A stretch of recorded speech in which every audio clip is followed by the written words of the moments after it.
All right. Hello, everyone.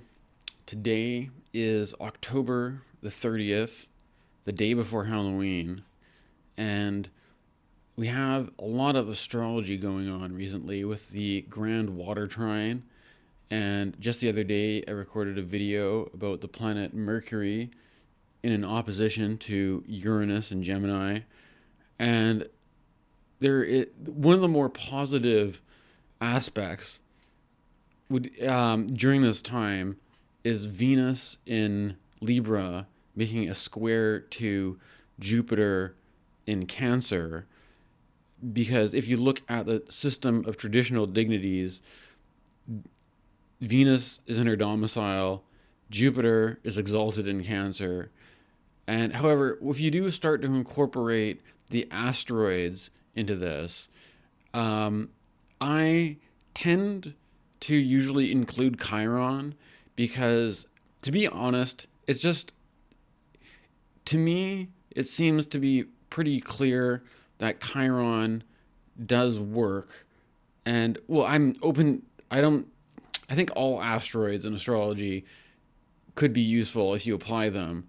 But for the sake, for me, it gets too complicated to put them all in together. But I at least include Chiron, and it's important to include Chiron into this because with Chiron, there's actually a T square happening in the third decan of the cardinal signs.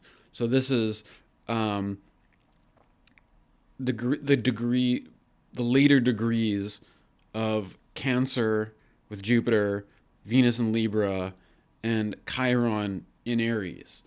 And the T square is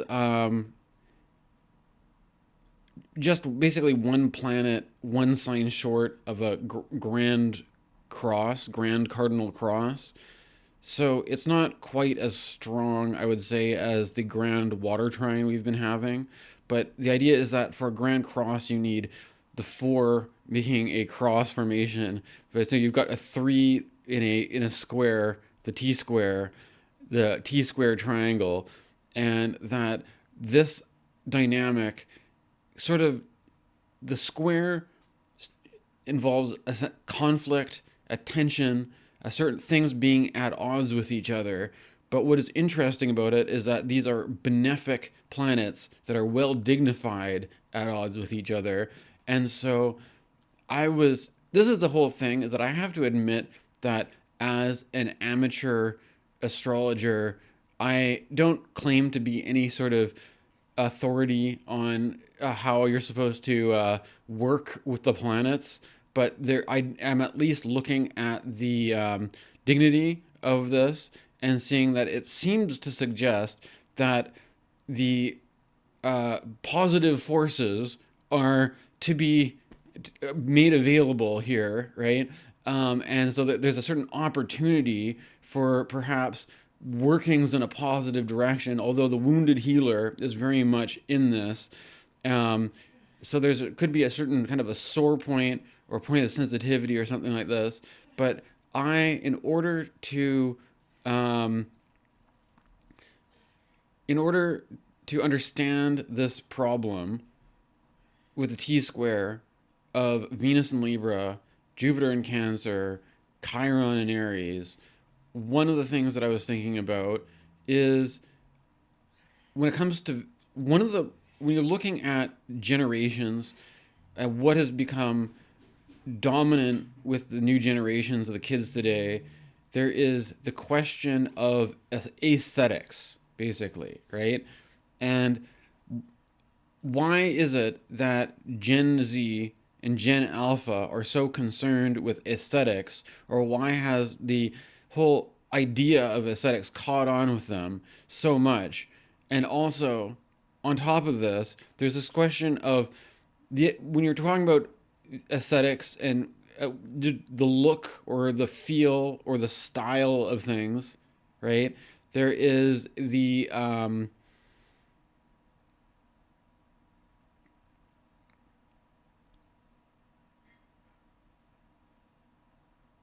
idea of personal taste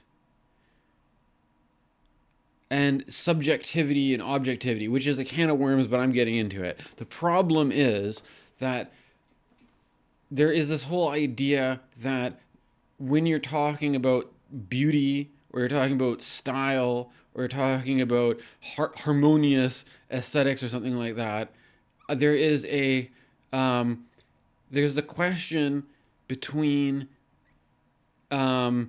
what is just up to a person's personal preference versus what is the actual, is there an actual sort of like metaphysics of beauty or of aesthetics, and a sort of a transcendent harmony or something like this, right?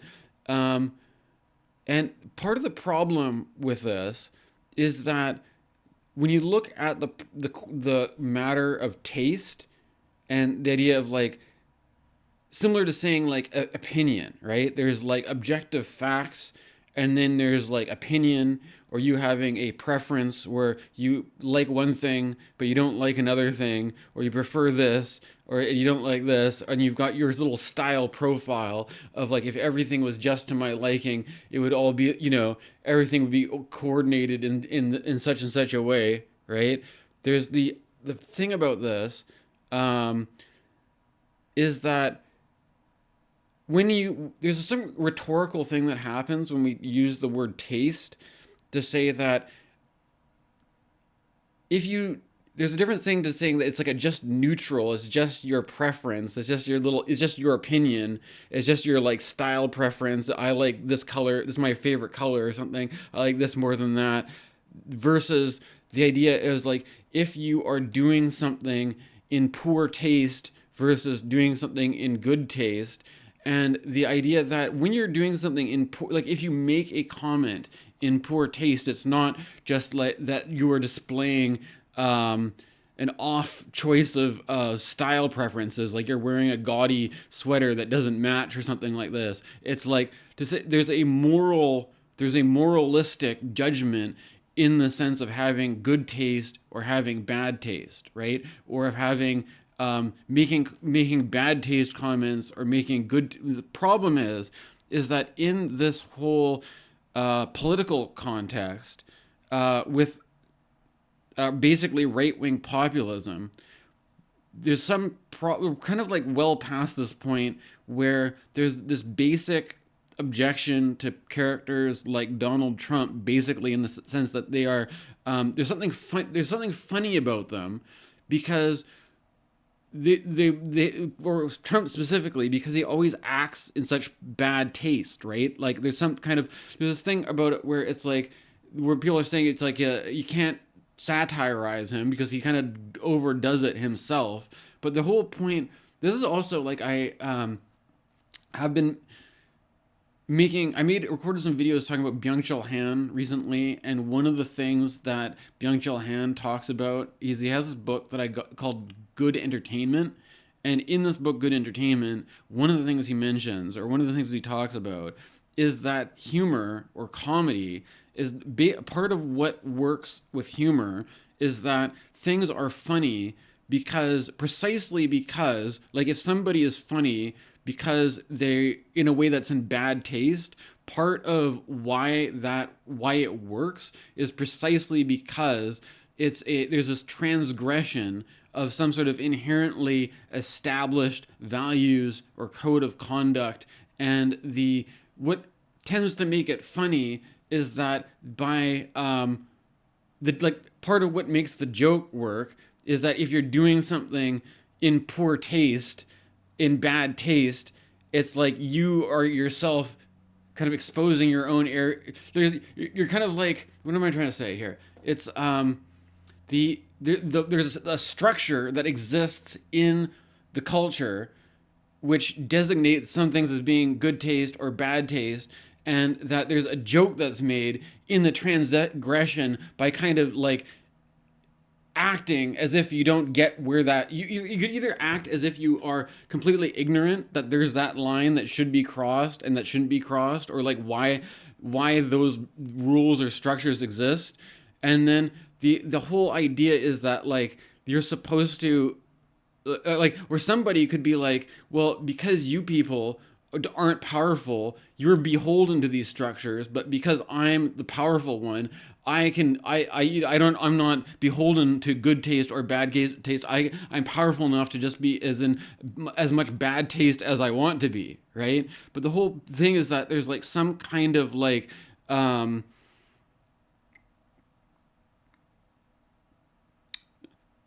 there's still some kind of like there has to be a certain kind of like inherent virtue to what defines the idea of the good and what good taste is. Part of the problem here is in the whole political climate is that, I mean, like, I'm a Canadian, but Canadians themselves in an increasingly globalized information economy, or whatever you want to say, like, people are more paying attention to, well, obviously American. There's more of a gravitation towards the heavier topics of our neighbors south of the border, and that there's some kind of politicizing of taste, right? Of like being the power, the freedom to not, like, there's this kind of idea that there's this freedom to not be beholden by the strictures of good taste or bad taste, which are based. This is the kind of thing that's tricky, because on one hand, there's two kinds of taste. There's a kind of taste which is like a morally neutral taste, which is like, I like this color more than that color. I like this design more than that design. I like, if I was going to choose a cut of a suit, I would choose this cut over that cut, versus, what you're trying to say, you're like, there's certain things where they're supposed to be just be arbitrary, neutral choices, and it's like, you're just expressing your personal style, right? But there's this whole kind of idea that, like, if even in that, if somebody is like, has extremely poor fashion taste and they need to like hire like somebody to give them like a professional makeover, or like help to, like, I also have to admit that in making these videos I have certain challenges sometimes, in that, like, if let's say I had sometimes my hair I might be having a bad hair day, and because I'm just doing this, like, I'm not doing this with a whole production team. Like, if I had a studio and a set, and people, like, you're like, makeup and like getting everything arranged perfectly, and then, okay, take one, and then, okay, do we like that take? Okay, take two, and then, like, you do it in a very organized way, right? But the thing is, it's like, oftentimes I might be operating with a certain kind of blind spot, and I might have like my hair is a mess, or maybe I sneeze and then I've got a booger on my face or something. It reminds me, I'm here. I'm also, the whole thing is that I'm a millennial adult living with my mother and my sister in this old house. Well, it's not even that old. We've been the only family to ever live in this house. It was before we moved in. There wasn't anything here.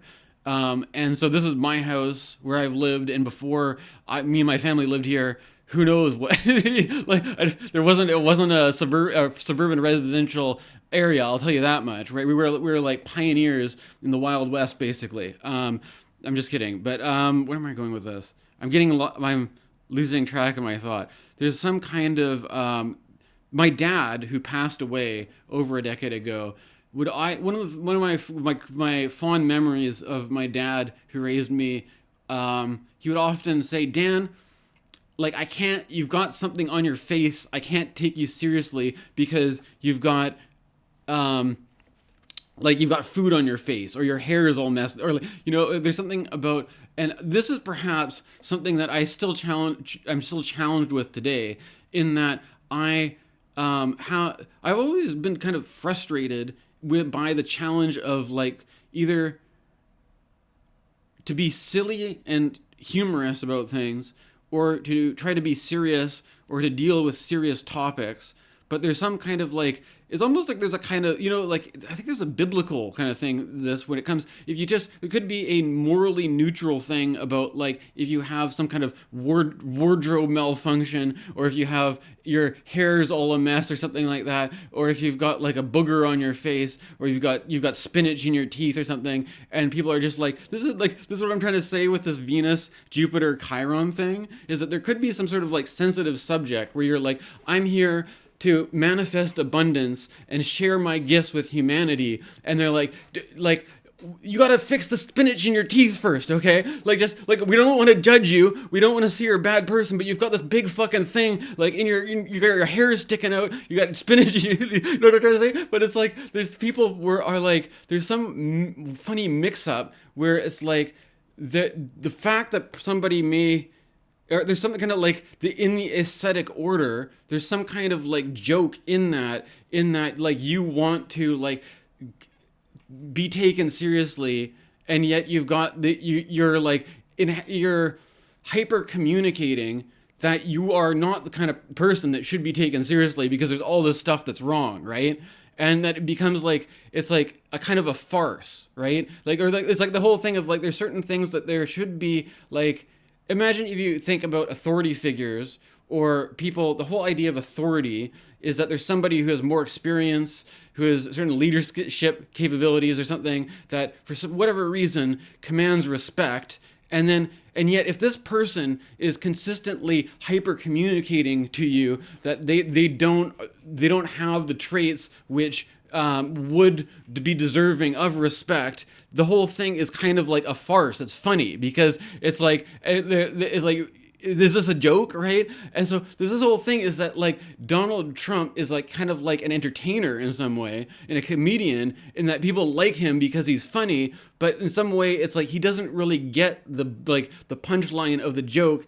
It like, I don't know. It's like, it's kind of, I haven't quite worked out this whole thing, but what I'm trying to say is that like there's another issue here too, which explicitly, I'll just say, for any of the Americans who may be concerned about leftist extremists north of the border, rest assured that although I may have like recently purchased a copy of Karl Marx's Capital, I haven't started reading it, and I haven't read any Karl Marx. I haven't really read any.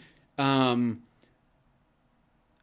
not very well read as a Marxist. So you have to take. I've spent a lot more time developing a divination practice and an astrology channel, and respecting the traditions of Platonic idealism that were respected by the ancients going back, and rather than this sort of vulgar materialism of the Marxists. Right now, the thing about this is that there's a certain tension, historical tension, between philosophical approaches of idealism and materialism, and I have basically solved this problem by taking philosophy courses, and I basically have the solution in my mind.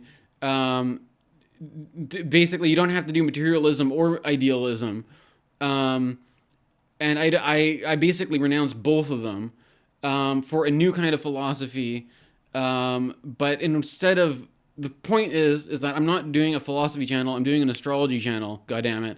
And there's some issue here about Marxism and materialism and vulgar Marxism, vulgar materialism, the idea of taste, the whole principle of taste and the virtue of aesthetics and stylistic choices being a construction of the aristocratic class in bourgeois society. And the basic point here is that the context of our communications are taking place in a field, a semiotic field, in which people have been explicitly conditioned to not consider the Marxist principle of class consciousness, okay?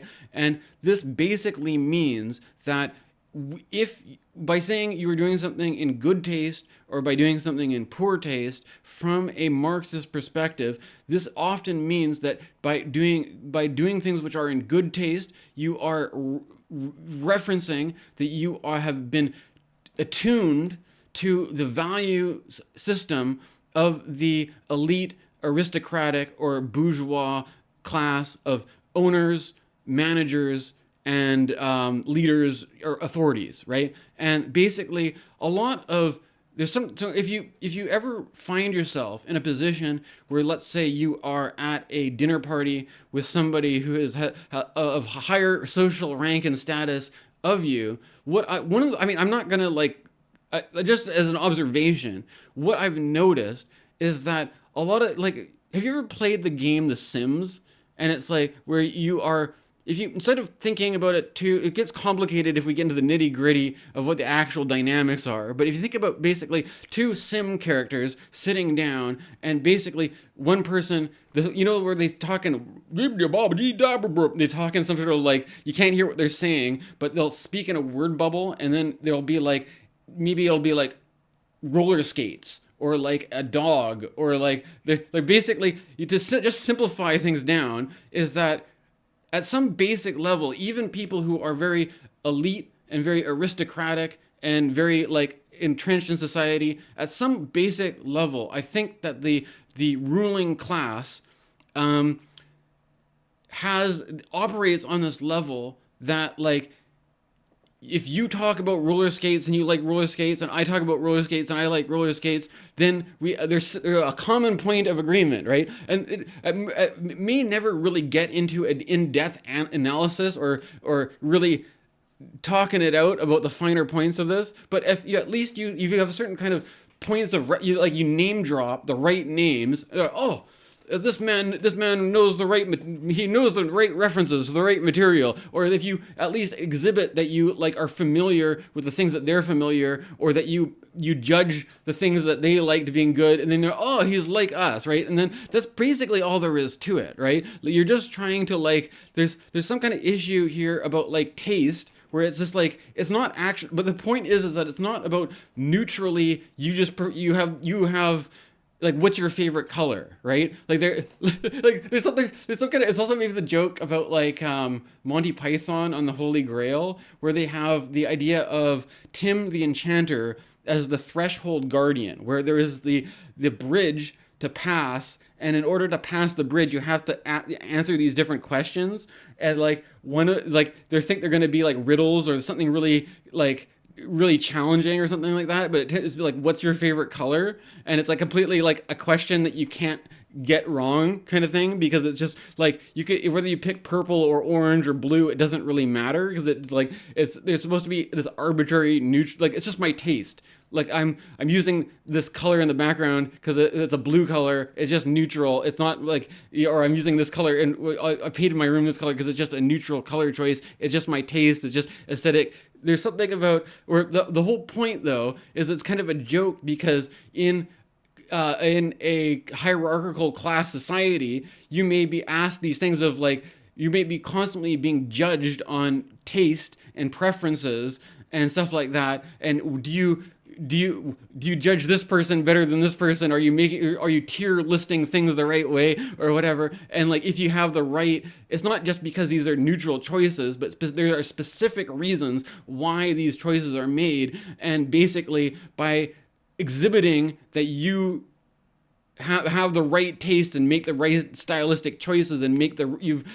all the right decisions, what you're basically communicating to them is that there is a continuity of being between you and them, where what's good for me is what's good for you, and we can play together on the same team and do things, and it's sort of like, then you are working your way up the ranks of the power structure by by minimizing the friction, right? I'm minimizing the friction between me as some person who's outside the power center, and you, and all my interactions with you are supposed to be exhibiting that I'm familiar with the value system of that power structure, and what the value judgments of what is good and bad, and that to the sense that I make my own preferences neutral. I don't have an opinion. I'm just a neutral guy. But it just so happens to be that who's your favorite composer, or what was the best movie, or whatever, that there is a concrete reason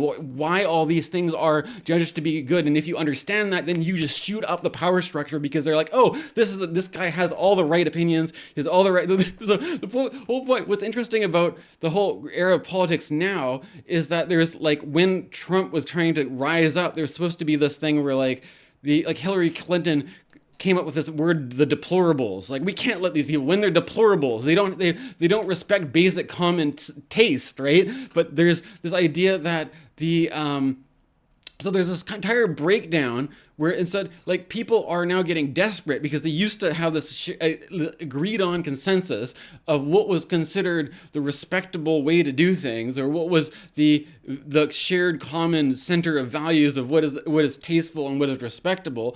And then in this decomposition, you're seeing people who are basically lashing out and rebelling because they want to be able to define their own value system themselves. They don't want to just have to adhere to what they're basically showing that they're actually more powerful because they don't have to respect that. But the point is that, like,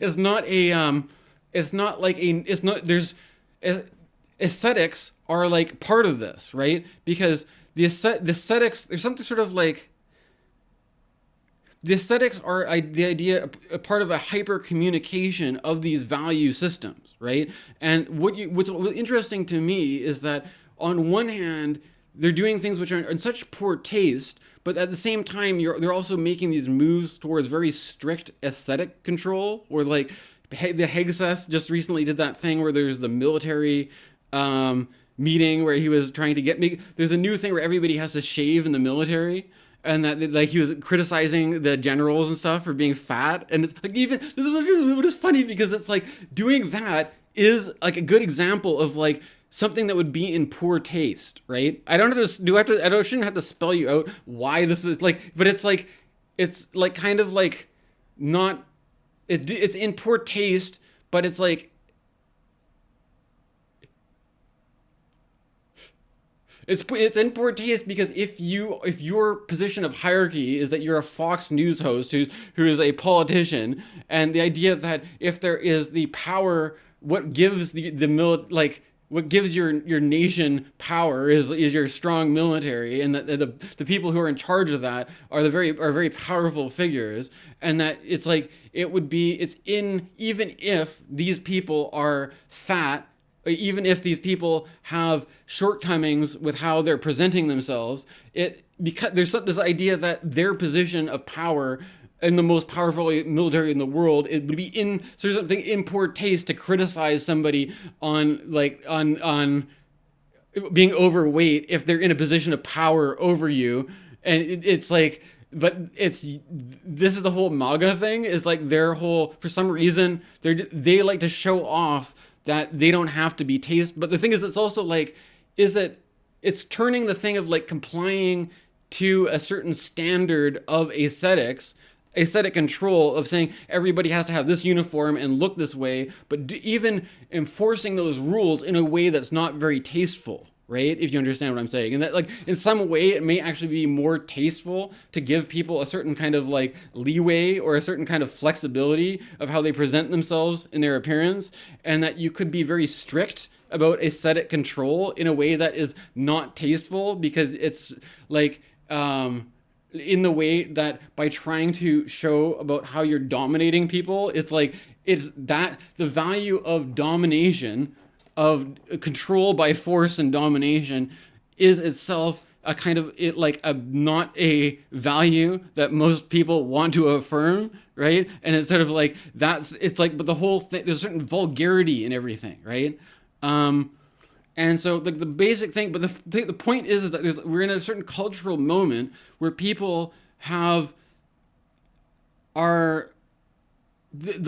now a movement where people are calling themselves leftist populists, where they are basically throwing out, or people, I don't know, people are getting desperate, but there are people, what I'm noticing is a trend this year in 2025 specifically, where there are a number of people that are politically aligned in the other direction, and saying like that this whole thing, this whole era of like you get powerful by knowing, by appealing to the aesthetic or taste preferences of the power system. That's how you win. And then people are saying obviously that doesn't work anymore, or at least in America it doesn't work. But the point, there's something hilarious about this from me, my perspective as a Canadian, because there is this, from a Canadian's perspective, Canadians have an odd sense of superiority over the Americans because, in contrast, I mean, don't get us wrong. Like, we have SCTV, we have Bob and Doug MacKenzie. The Canadians make a lot of jokes about themselves. They don't take themselves that seriously. But there's some basic level where being in a different area, being in a different political climate, there's still a different sense of like, I think there's still, it repeats itself, this whole politics of taste, because there's this taste around, regardless of whether or not you're even informed about politics, or you have a coherent understanding about how the economy works, or about how what the political issues are. Even if you were to be like politically illiterate, you might find yourself in a position where you and how you live your life is under constant pressure to be a certain way for the sake of like adhering to the tastes of your bosses and your managers, or having a certain sense of like you have to, like, if you're a working class person, maybe you have all these, you have to conform to certain expectations to make the social machine work, and then it creates this kind of thing where people criticize the whole American politics thing because Trump has found a way to basically appeal to what people call the taste of the proletariat masses, or the working class mentality, which even if you weren't political, there's a certain, if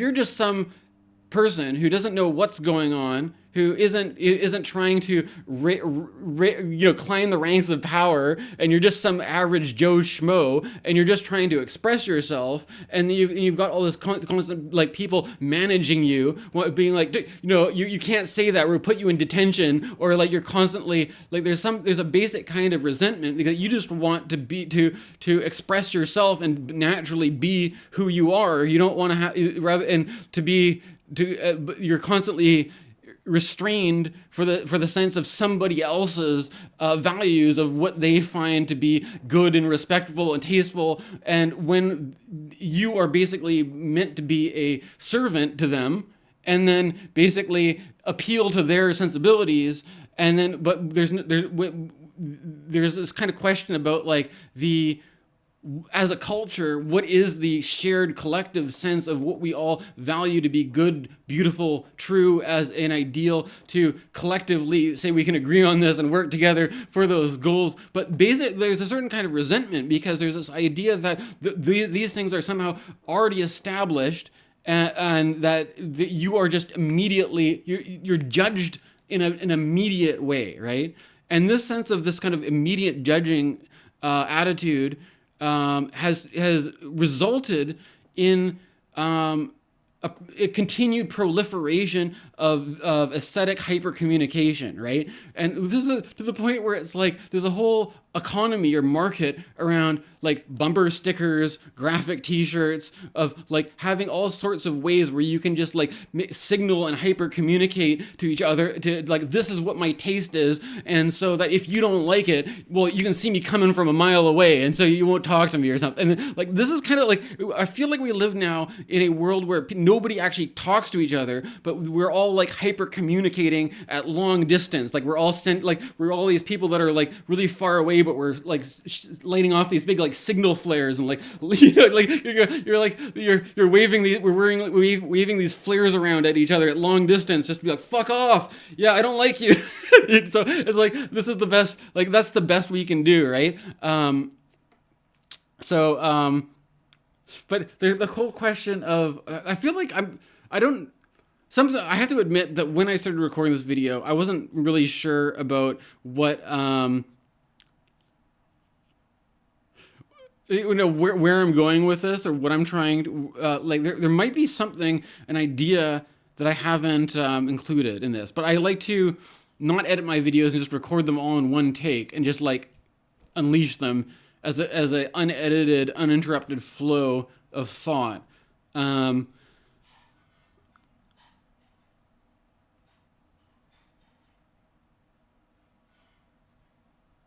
but yeah, there's this basic problem, I think, in that basically like there could be some productive use for like what I'm trying to say is like working with aesthetics, beauty, taste, trying to harmonize with what's going. And there is some kind of basic thing about like I have this piano here. Example, there's some kind of quirk here where I have this piano and that I'm recording here because this is where my recording computer is set up, and it's just an efficient way to record. And I since this is all about Venus and Jupiter, there's certain things I'm gonna as a to close this. I will give you a certain kind of trivia about this piano. Now, the thing is that I focus on doing the astrology stuff rather than, let's say, making videos of me playing the piano, because the thing is that there are many people who are like classically trained pianists who spend a lot of time just refining their technique and being very sophisticated with how they do things, and that for me, I'm just not a classically trained pianist. I don't have this kind of ability. I'm not. I don't even think I don't know if I have the mind to be that kind of musician. But I do enjoy making music. But the thing is, because I don't take what I'm doing with music that seriously, there has been this issue where I do use this piano for recording sometime. But there's this issue where if I were to play the keys in this piano, like check this out. I can go. A,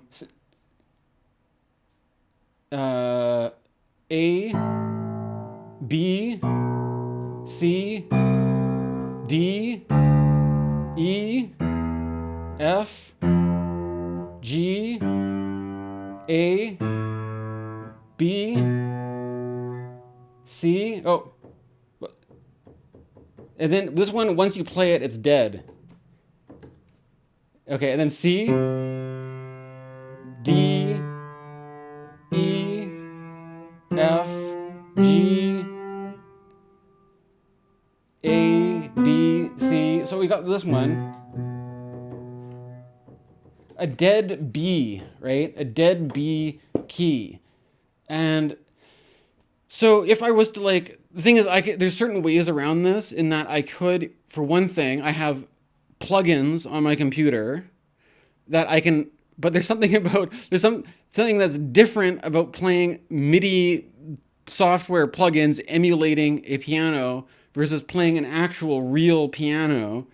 And that there's some kind of, one of the things about this is that in all of my recordings that I've made that feature this piano, I have basically, if I had more confidence in myself as an artist and was just serious about doing this, I would call in a piano repair person and get them to tune the piano, make it sure that all the keys work and everything works, and then take piano seriously to the point where I'm like, you know, my composition. But instead, what I end up doing is I end up composing music where I've got this dead B on this lower octave, and then if I go down here, actually, it mostly works, right? But the whole point is that I guess it's just one key. This one key, this thing is, you can, if you were to play a scale where you take the B and you make it flat, then there are certain scales which use flats, such as like this one.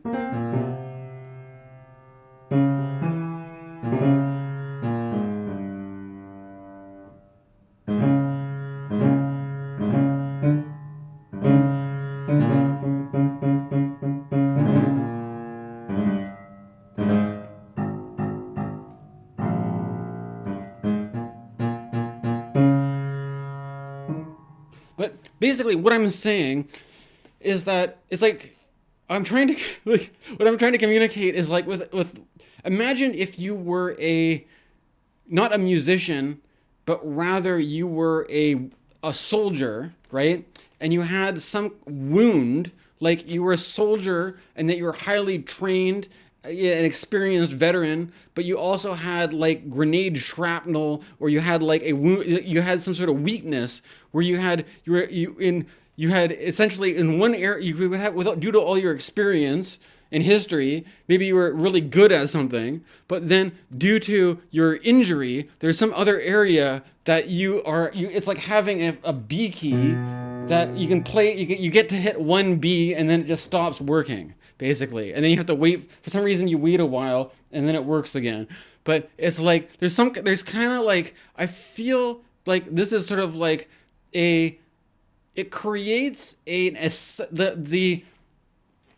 it accidental? Like, is it accidental what key on the piano doesn't work, creating there's an aesthetic necessity to find scales which the B's flat, right?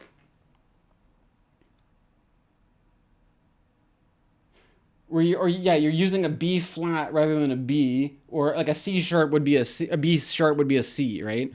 So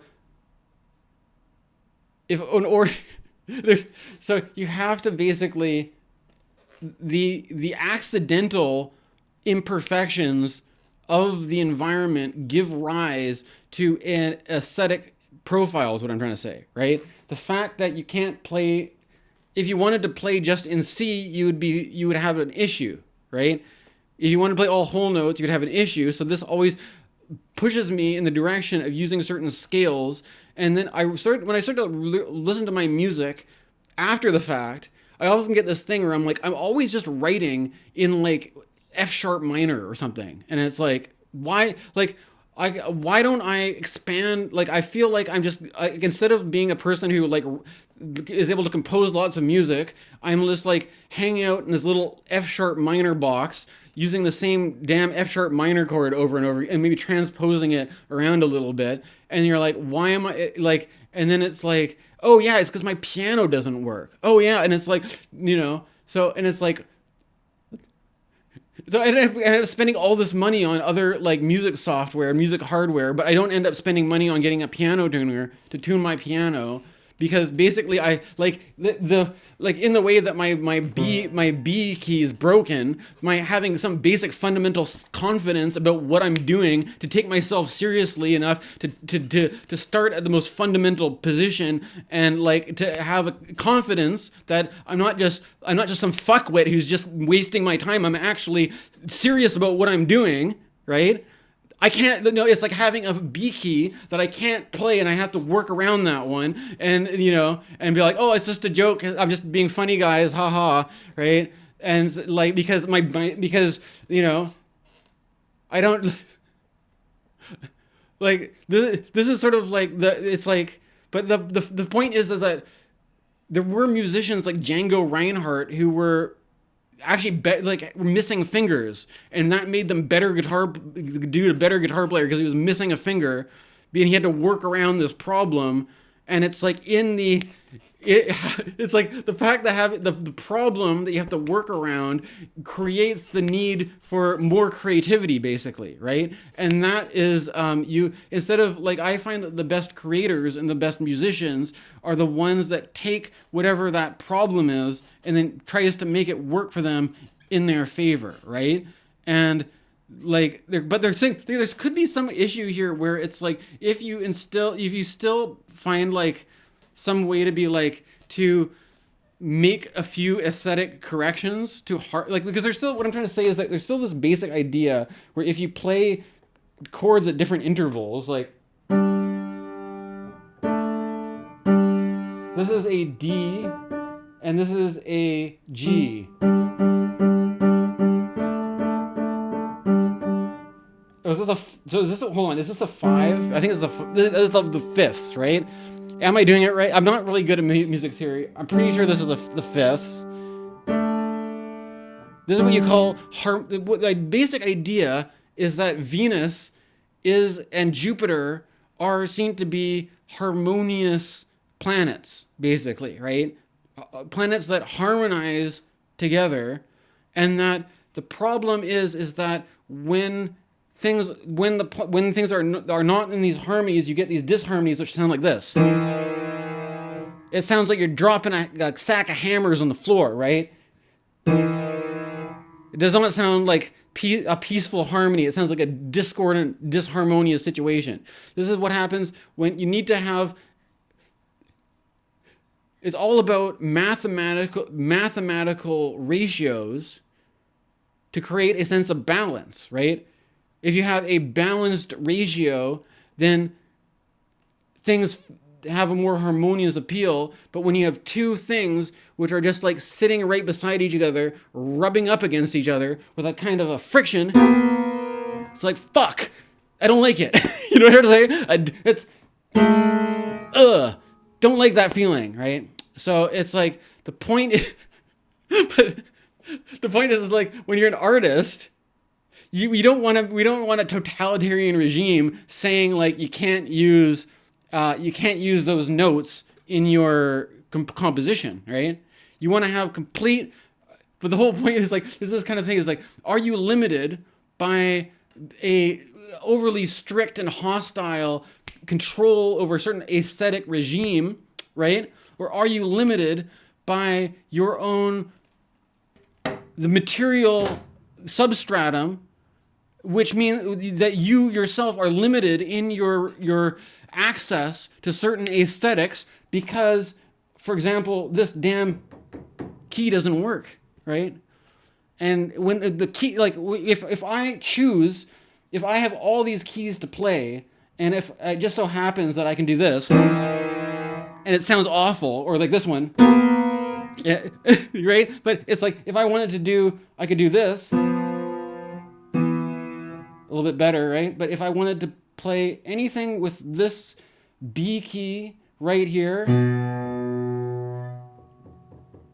it's fucked, right? So it's like, there's a limitation, a strict, fundamental, concrete limitation created by a lack of access to a material resource, which creates an aesthetic out of necessity, basically. A necessity not to use this B. The B has to be flat, and within that limit, there are still all sorts of aesthetic choices that can be made, but it's like it gives me this weird angle to things, right? That it's just everything's skewed in a certain direction. Whereas if I had a piano that actually worked, I'd have a complete range of options available to me. These options aren't.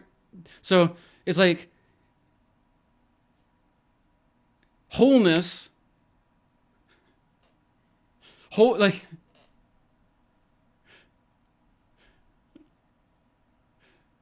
It could also just be like there's a shortcut to restore wholeness would just to be to do it all in the box on a software emulation of a piano, and then but the more I make that choice, it's putting people who practice the skill of caring for and maintaining these precious old pianos, they're all going to go out of business because everybody's just going to be like, well, nobody wants me to play piano anyways.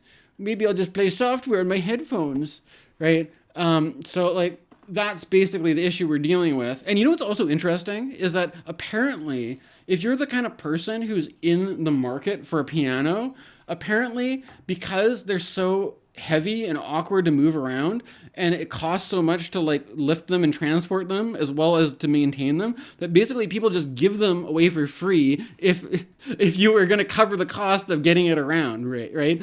So there's now this whole kind of thing where actual material objects are basically treated to be a kind of a nuisance, something that just takes up space, something that the value to transport and care for them outweighs their actual inherent value of a possession of something to belong. And they're basically more of just like, you know, some pain in the ass. And then pretty soon we're going to live in a kind of a world where all materiality has been transformed into an air of like ghostly plugins and computer software, and nobody is going to, we're just going to be a bunch of people where you have to like retinal scan your and like get your brain chip, and then it just unlocks like, hello, welcome to you have verified your identity as a class 1 aristocratic citizen. Now you have access to the whole street of Beethoven string plugins to now please enjoy expressing yourself as a classical musician. And then if you start like, but please do not use any don't color outside the lines, or else we will just, your computer turns off, and then the control regime comes out to take you to the gulag, basically, right?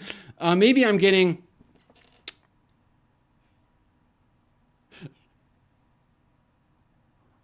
I'm just, whatever. This is based on what's been going on. This is how it feels. Apparently in Tennessee, a guy just got arrested for posting on his Facebook local community forum a political meme. He got arrested and put in jail for posting. And at least I'm like, God damn it. Thanks a lot. At least I'm a Canadian.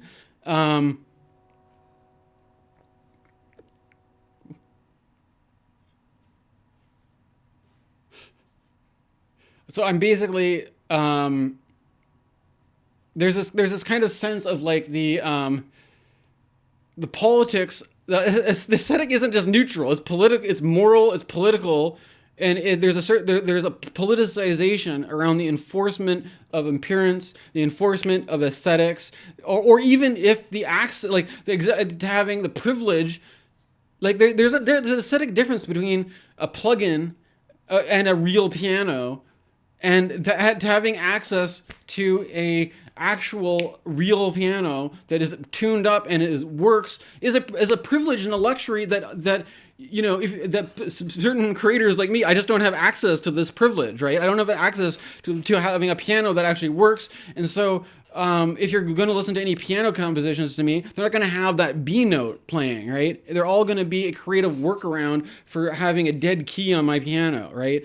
And this is basically, but as the Taoists say, it's like a cup wouldn't be useful if it wasn't for the empty space in the cup to hold water, right? And so at least until next time, chop wood, carry water. Thank you for watching.